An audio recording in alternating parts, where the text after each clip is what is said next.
Bem-vindos ao Pode Ver.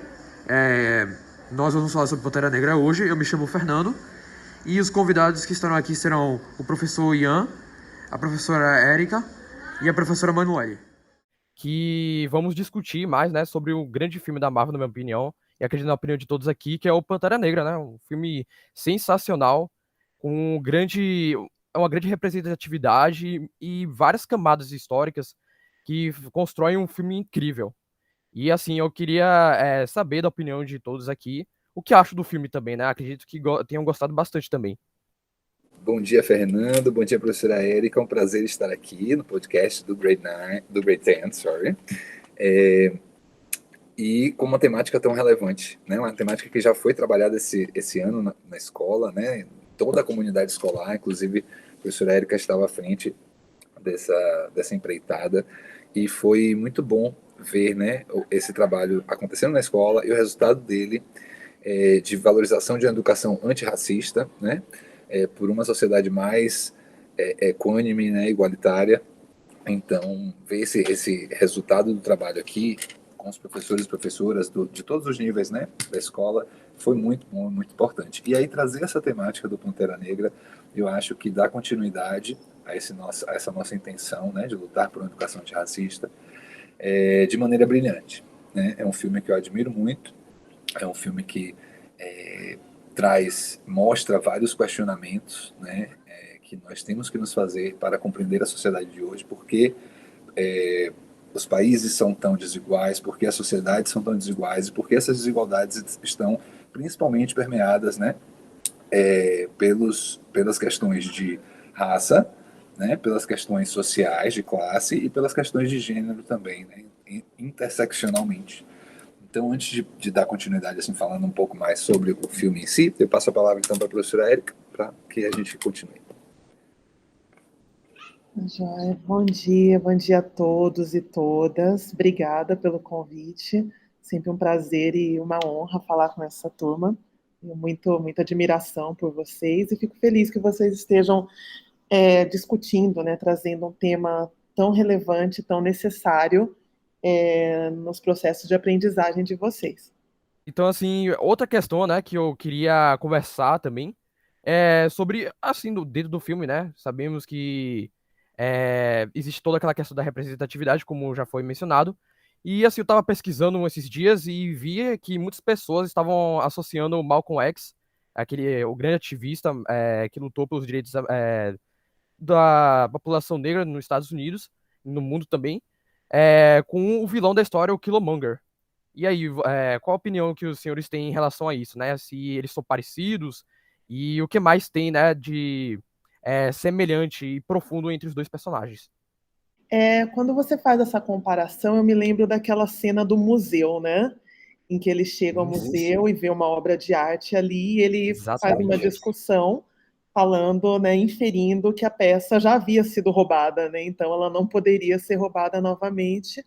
E de fato lembra, né, a filosofia de luta do Malcolm X, do ponto de vista de tomar um lugar que sempre nos pertenceu, né? De se tratar a questão racial do ponto de vista da justiça histórica, né? Não somente da solução do problema, do diálogo e da negociação, mas muito mais de tomar de volta um espaço que, na verdade, sempre pertenceu, de acordo com desse ponto de vista, às populações negras. Né? Então, eu vejo uma relação, acho bem interessante e necessária essa discussão, porque, principalmente no que diz respeito ao ponto de vista da arte, né? Uhum. Quando a gente tem o hábito, né? Acho que vocês, né, por serem crianças, né, que bom de uma faixa socioeconômica aqui brasileira privilegiada, já devem ter visitado vários museus nos Estados Unidos, na Europa,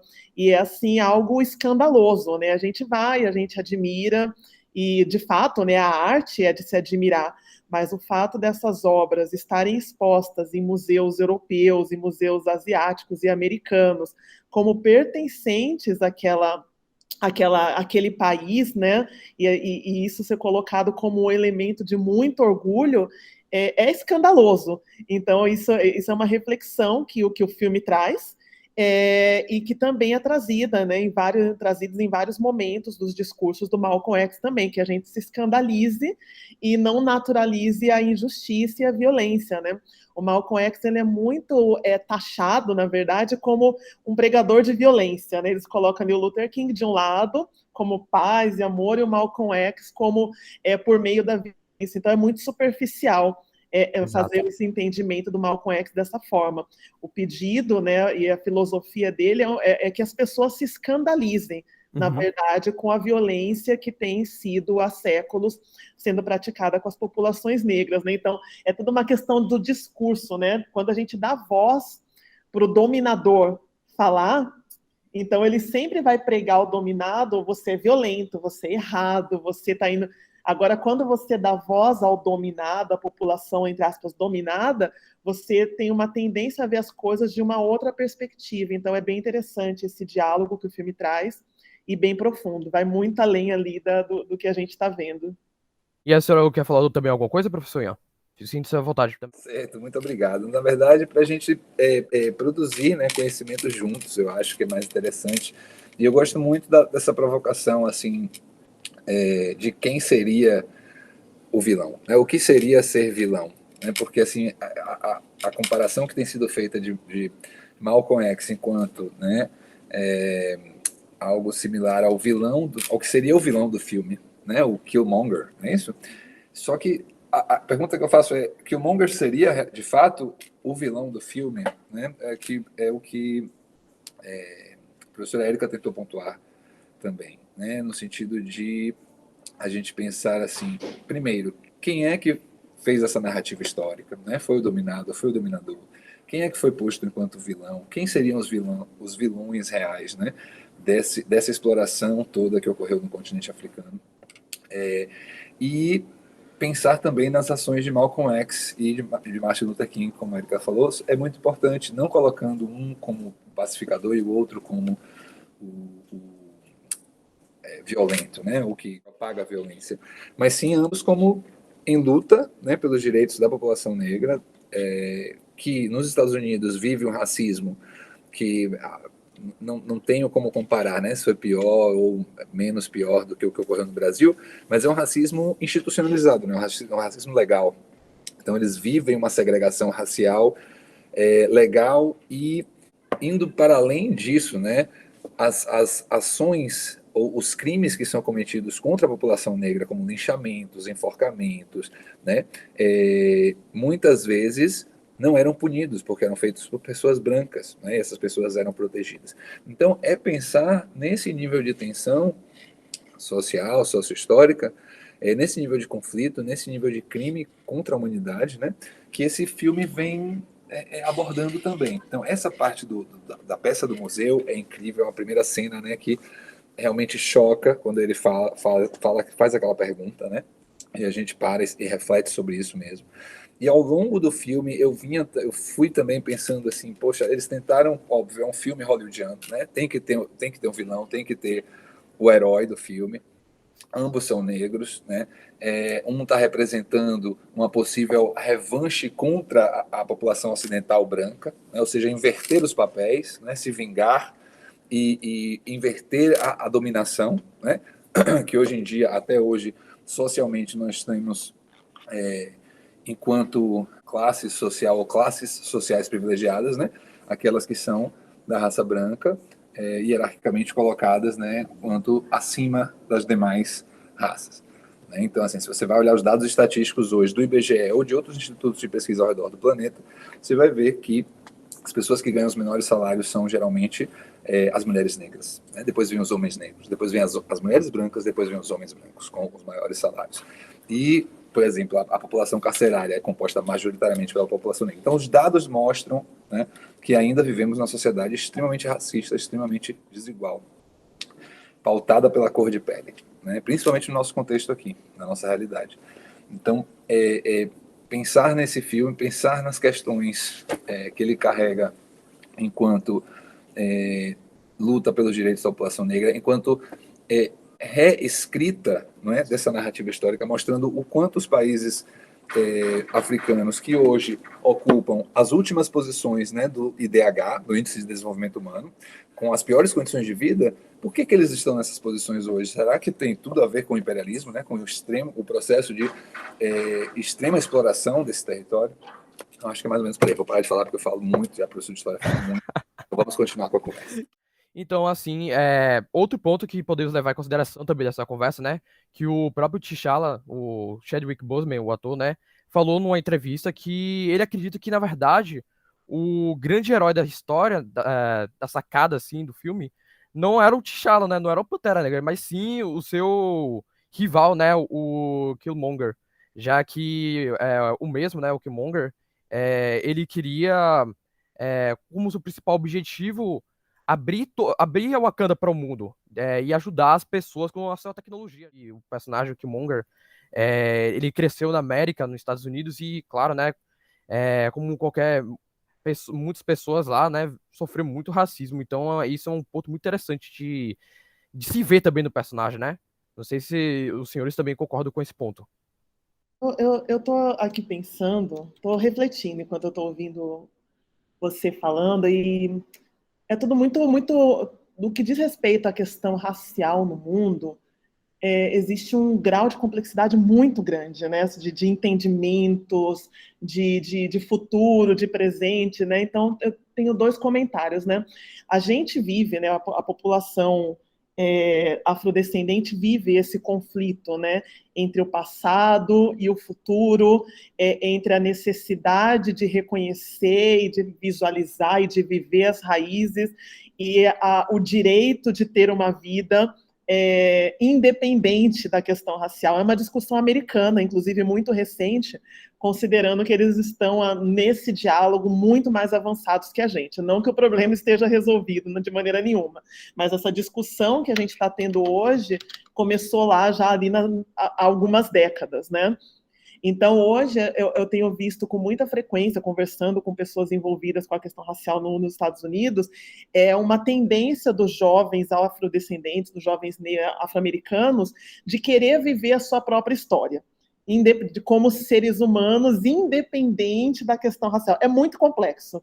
Enquanto existe uma parcela muito grande da população que fala, não, existe uma questão, você precisa se engajar, você precisa fazer parte disso. Não há como você viver uma vida, ter uma vida independente do que você é como negro, da sua história como negro. É um conflito que os jovens americanos estão vivendo agora. E aí, quando você fala, né, do ajudar, né, a gente tem de ajudar, isso está muito vinculado a essa questão, né, do viver a sua vida ou, né, abraçar, né, entender que você não pode se desvincular disso. E aí me fez menção uma frase até muito famosa, né, da Audre Lorde, né, a escritora, em que ela fala, né, que eu não serei livre enquanto alguma mulher, ela fala de mulher, mas tem sido adaptada, né, enquanto alguma pessoa seja prisioneira, ainda que as correntes sejam diferentes das minhas, né. Então, eu acho que a gente precisa, nesse momento de reflexão que a gente está aqui, e também talvez esses jovens negros ou brancos, entender que não se trata de ajudar, se trata de compreender uma injustiça histórica. Então, se você tem a compreensão dessa injustiça histórica, você não se torna simplesmente alguém que ajuda. Você vive a injustiça. Você vive aquilo e você abraça aquilo, porque se você ajuda, você se coloca num papel distante. Né? A questão da linguagem, né? Quando a gente fala ajudar, quer dizer, é um problema do outro, e eu vou distante, dissociado desse problema, ajudar. Só que se você tem uma compreensão real da injustiça, você se entende como afetado por aquilo. Porque como pode alguém achar que é normal viver num mundo em que você, como o professor Ian estava falando, ganha menos, é mais preso, morre mais cedo, pela questão racial. Então não é ajudar, é uma questão de entender que você também é vítima daquela injustiça de uma maneira muito menor, né? Falo você, a população branca, de uma maneira infinitamente menor, mas não se pode achar normal viver num mundo e construir um mundo em que isso é problema somente de um grupo, porque é um problema de todos, ainda que alguns grupos sejam mais vitimados que outros, né? E só um adendo que, falando agora sobre representatividade, né? Esse filme, ao mesmo tempo, vem como um boom, né? Assim, é o primeiro filme que o super-herói é negro, né? O ator principal é negro, o vilão é negro, assim, o elenco, majoritariamente, não sei qual a porcentagem, mas assim, a imensa maioria, né? É negra. E isso é muito importante também, né? Para além, né, do enredo hollywoodiano, mas isso é muito importante também para mostrar para as nossas crianças afrodescendentes, né, afro-brasileiras ou afrodescendentes ao redor do mundo, afrodiaspóricas, que não somente pessoas brancas, né, ocupam lugares de destaque. Isso é muito importante, né, porque se a gente não nasce sendo racista, a gente não nasce sendo mulher, a gente não nasce sendo homem no sentido de gênero, né, não no sentido biológico do sexo. Sim. Mas nós aprendemos, né, por meio de trocas culturais, por meio de ensinamentos, de aprendizagem, de educação, né, de exemplos que seguimos, primeiro do nosso núcleo familiar mais próximo, depois, né, da comunidade que nós fazemos parte, nós aprendemos a ser quem nós somos. Então nós nos tornamos homens, mulheres, e assim como aprendemos coisas positivas, também aprendemos a ser racistas, né? Então a gente precisa, por meio de representatividade, de ações concretas, educar nossas crianças e adolescentes para que eles aprendam a não serem racistas, né? Muito pelo contrário, a serem antirracistas, a lutarem contra essa desigualdade, né, que é tão enraizada na nossa sociedade hoje. Né? Quando a gente vai para os hospitais, eu sempre digo isso assim, né, quando me chamam para debater essas questões. Quando nós vamos para os juizados, para os fóruns, né, quando nós vamos para os hospitais, os cargos profissionais de maior remuneração são ocupados majoritariamente por pessoas brancas, sendo que nós estamos numa sociedade que tem a maioria das pessoas negras, né, entenda-se pretas e pardas, de acordo com o IBGE. Então, a gente precisa mostrar que não é somente, né, a estética, a cultura, os valores, né, ocidentais, europeus, brancos, que são valorizados na nossa sociedade, muito pelo contrário. A gente tem uma sociedade que é muito plural, muito diversa, e a gente precisa abraçar essa diversidade, a gente precisa valorizar essa diversidade, precisa lutar contra todos os prejuízos, né, que foram causados à população afro-brasileira e afrodiaspórica. E é isso. O que eu acho interessante no Pantera Negra, além de ele ser, claro, um super-herói, que é aquele papel da Marvel, dos heróis, ele também é um herói humano. Como assim um herói humano, né? Porque ele erra igual aos seres humanos, né?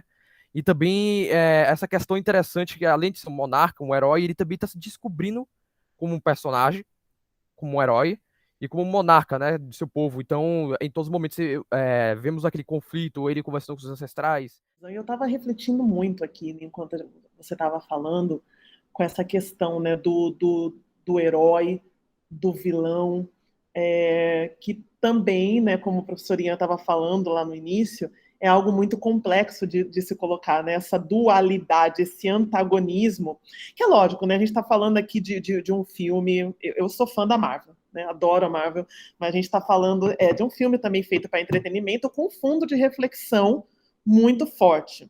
Mas, ao mesmo tempo, por tratar-se de entretenimento também, existem certas superficialidades, né? Quando a gente coloca o ser humano e algumas problemáticas tão profundas de um ponto de vista dualista, você tem uma grande chance de tratar toda a questão de uma forma incompleta.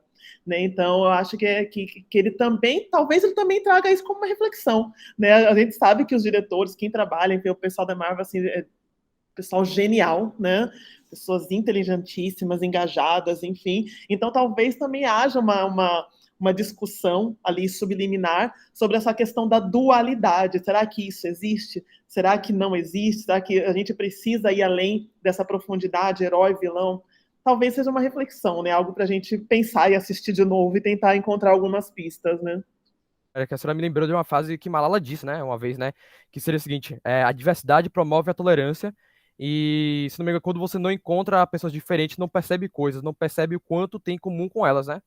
Eu acho bacana isso, porque, de certa maneira, a gente até conecta o que Malala disse, né? E de muitos outros pensadores e grandes nomes da história que lutaram pela diversidade. eu acho importante também, Fernando, a gente parar para pensar sobre algo que você falou, né? Um dos personagens queria abrir Wakanda para o mundo, né? E o outro personagem queria manter Wakanda no segredo. Porque lembrando um pouco como é a narrativa do filme, eu, salvo engano, posso estar errado, vocês me corrijam, Wakanda é uma cidade que, para o mundo, certo? A imagem que ela passa é uma cidade, né? Perdão, é um país como a maioria dos países do continente africano, não é isso? Um país explorado, um Sim, país exato. pobre e tal. Uhum. E por debaixo dos panos, eles seriam uma sociedade extremamente desenvolvida com a tecnologia que nunca antes foi vista no mundo, né? Exato. E aí a gente para e pensa assim, essa tecnologia, que é supostamente a mais incrível do mundo, foi desenvolvida por uma sociedade africana, né, por uma sociedade negra, que se manteve escondida e que não foi explorada pelo homem branco, né, assim, por branco, né, pelas pessoas brancas. Enquanto os outros países que passaram pelo processo de imperialismo, né, estão todos em situações precárias, né, e de pobreza, situações com uma situação, com condições de vida bem miseráveis, né. Então, interessante pensar nesse exercício de imaginação histórica, né, digamos assim, o que teria ocorrido de fato com os países do continente africano, né, ou com alguns países e tal, se eles não tivessem sido tão explorados, né? Será que eles teriam se desenvolvido assim ao ponto de Wakanda? Eu acredito que sim, né? Eu acredito por que não. Os principais conhecimentos que nós temos hoje no mundo tiveram início no continente africano, né? A ciência teve início no continente africano. Os conhecimentos da medicina tiveram início no norte da África e no Oriente Médio. A matemática, né, nasce no Egito muito antes dos gregos. Então,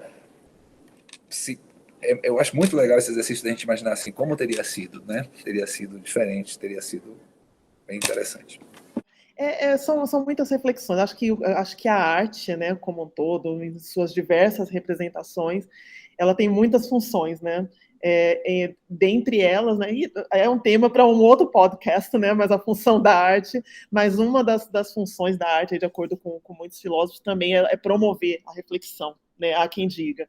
Então, e esse filme, ele traz muitas reflexões, e por ser um filme de grande abrangência, ele tem uma importância gigantesca, importância na representatividade, né, para a criança negra, que importante é, né, assim, quem viveu essa época, né, como pessoa negra, a época, assim, que eu falo, de 30, 35 anos, de você olhar para a mídia, olhar a televisão, olhar, e você não vê nada que se pareça com você, né, você ser invisível nas mídias. Então, quando a gente vê um filme da Marvel com uma abrangência aí chegando a bilhões, né, quiçá bilhões de pessoas no mundo, então a gente ele já cumpriria o seu papel só por isso, só pela questão da representatividade.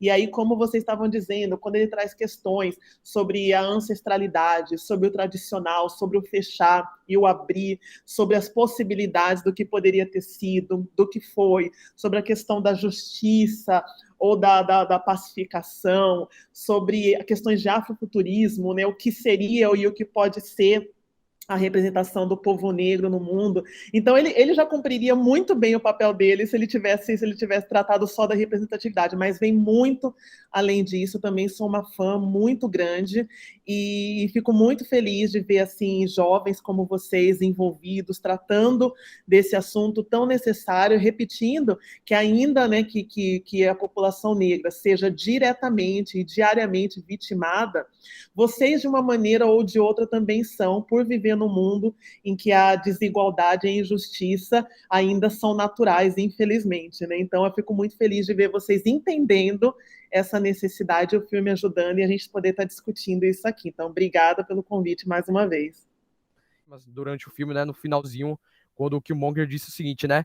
Jogue-me no oceano com os meus antepassados que pularam dos navios, porque sabiam que a morte era melhor do que a escravidão, né? O que o senhor acha disso? Eu acho que a fala dele é muito forte nesse sentido de mostrar o tamanho da luta da população negra ao longo de mais de 4 séculos, né? A gente teve exemplos como o Quilombo dos Palmares aqui no Brasil, a gente teve exemplos como todos os abolicionistas que lutaram em prol do fim da escravidão, né? Desde Martin Luther King, Malcolm X, ou trazendo para cá para o Brasil também, nós tivemos José do Patrocínio, nós tivemos Eduardo Carigé aqui na Bahia e vários outros que lutaram contra a escravidão, e tivemos as pessoas que foram escravizadas, sequestradas, né, e trazidas contra sua força para cá, que muitas delas realmente preferiram se jogar aos mares, né, e morrer do que serem escravizadas. E eu acho que a fala, né, para terminar, assim, essa fala do personagem ao final do filme, ela demonstra que uma imensa parcela da população negra, né, ainda está disposta a morrer do que a viver numa sociedade que ainda é tão desigual e tão injusta para com a população afrodescendente, né? Ou seja, quando eu digo morrer, está disposta a fazer de tudo, né? A lutar e a conseguir os direitos que lhe foram negados por tanto tempo. Então, eu acho sim que é uma fala muito forte e que deixa a gente muito, ao mesmo tempo muito triste, né? Mas reflexivo no sentido de o que eu posso fazer, né? Para deixar de ser uma pessoa racista, para passar a ser uma pessoa que milita pelo antirracismo, milita por uma sociedade mais justa, menos desigual, mais equânime, mais igualitária. Então, é o que eu sempre tento falar para vocês nas aulas que eu dou, né, ou em outros espaços que são abertos para que eu possa também participar e contribuir. É isso, assim, é perceber que todos nós e todas nós nascemos em uma sociedade que o racismo ele é estrutural, ou seja, ele estrutura a nossa sociedade no sentido de a condição da cor de pele vai dizer os lugares sociais que você vai ter acesso ou não, na maioria das vezes, né? Hegemonicamente. Óbvio que existem várias exceções a essas regras. Pessoas negras que chegaram nos espaços de poder com muita luta, né? Mas conseguiram. Mas vai estruturar a sociedade e, ao mesmo tempo, é estruturante da nossa sociedade até hoje. Então, nós nascemos e crescemos aprendendo a ser racistas. Mesmo que a gente se ache assim, não, eu não sou racista, eu não pratico isso, eu tenho vários amigos negros. Né? Mas nós aprendemos isso, por exemplo, quando você está sozinho no estacionamento de noite e se aproxima um homem negro, você automaticamente vai ficar mais receoso, né? Porque a maioria da população carcerária é negra, né? Então a gente já assimila isso, né? A figura do criminoso, né? Digamos assim, seria uma figura mais próxima a um homem negro. Isso tem vários vídeos que mostram isso, né? O vídeo de um cara que está tentando abrir o carro, que esse cara é branco, e ele tenta abrir o carro, várias pessoas chegam, você perdeu sua chave, quer ajuda, quer que eu chame o chaveiro? Quando botam um homem negro, né, todo mundo passa já olhando assim, já ligando já é diferente, né? É diferente. Então, pensar nisso, por exemplo, eu sempre dou esse exemplo, quando a gente entra no hospital e vê uma mulher negra, de 30 a 50 anos de idade, com um jaleco branco, nós pensamos que ela seria a cirurgiã-chefa, né, daquele hospital, a neurocirurgiã-chefa, ou que ela seria uma enfermeira ou um assistente de enfermagem, né? Pensar nisso é muito interessante e é um exercício diário, né? A luta contra o racismo e contra as demais mazelas também da sociedade, né? Machismo, homofobia, são lutas diárias. Eu acho que a gente pode começar com uma pergunta muito importante, na minha opinião, assim, que seria como você acredita que é a representatividade no filme, né? Já que sabemos que a maioria do elenco é formado por pessoas negras. Eu acho isso uma coisa muito bacana. Então eu queria saber mais sobre isso e também sobre como o filme retrata a colonização, né? E seus efeitos. Então, Nando, eu acho que esse filme traz um protagonismo negro muito grande. Esse protagonismo negro nesse filme é extremamente importante por não termos tanto nacionalmente quanto internacionalmente, não termos tantos negros representando, nessa maioria que tem no filme de Pantera Negra, representando tantos personagens tão importantes. Então, essa representatividade que esse filme traz Ai, gente, que... Essa representatividade que esse filme traz consegue retratar um super-herói negro em uma superprodução cinematográfica, trazendo para outros, tanto os jovens quanto até as pessoas mais velhas, negras, elas conseguem se sentir representada, se enxergar em uma produção dessa, inclusive abrir novos horizontes, ampliar a sua possibilidade de inserção, por exemplo, em um mercado do cinema, em outras posições de profissionais, inclusive. Ele consegue trazer alguns vislumbres de crescimento para esses jovens, para jovens negros e adultos negros também, que antes eles não conseguiam se enxergar. Eles não conseguiam enxergar que papéis tão importantes poderiam ser protagonizados por negros, e não só no cinema, tanto no cinema quanto alguns atores e diretores que conseguem agora enxergar uma possibilidade de ter esse papel importante como pessoas negras, que antes eles eram sempre como secundários, e agora eles conseguem ter essa oportunidade, tanto quanto desmistificar esse estereótipo que foi colocado em relação à população negra, que a população negra, em geral, é retratada em filmes, em novelas, no cinema, com aquela população sempre marginalizada, sempre pobre, e a gente consegue colocar que não, que nós temos, sim, negros ricos, com tecnologias avançadas, como no caso de como Wakanda mostra, que não temos apenas essa questão da marginalidade. Então, eu acho que a representatividade que esse filme traz é de uma importância extrema para todas as idades, não só para os jovens que se sentem representados na tela, como também para nós adultos que conseguimos nos enxergar e ver além, coisa que alguns anos atrás nós não conseguiríamos identificar. Sim, também a questão da força, né? Porque geralmente as novelas, assim como como você mencionou, a população negra é tratada como algo assim muito inferior, muito fraco, né? E no filme a gente consegue ver o Wakanda sensacional, aquela tecnologia assim fora do comum. Isso eu concordo. O negro é sempre geralmente representado como uma pessoa que é uma pessoa pobre, que não tem educação, que não tem acesso a essas tecnologias, e o Pantera Negra veio para mostrar que não, que nós temos sim a cultura, nós temos uma cultura rica, inclusive, nós temos a cultura que o Wakanda traz, como a cultura africana, né, extremamente rica, que foi colocada de lado, foi colocada como uma cultura inferior. E esse filme veio para desmistificar isso, né? Não só o filme, mas o filme teve um peso muito grande nessa luta. E nós conseguimos ver também que esse filme ele consegue retratar um pouco do que a África sofreu com a questão da colonização africana, que nós conseguimos ver em Wakanda um país extremamente rico, tanto tecnologicamente quanto culturalmente, e conseguimos ver que este país de Wakanda, no continente africano, outros países e outros continentes, eles querem explorar, exatamente como eles fizeram no continente africano, eles querem explorar para conseguir extrair todas as riquezas naturais. Sim, exatamente. E por isso que o Wakanda, na minha visão, eles tentam se proteger ao máximo para que a riqueza seja preservada. Porque eles já sofreram a exploração, já sofreram...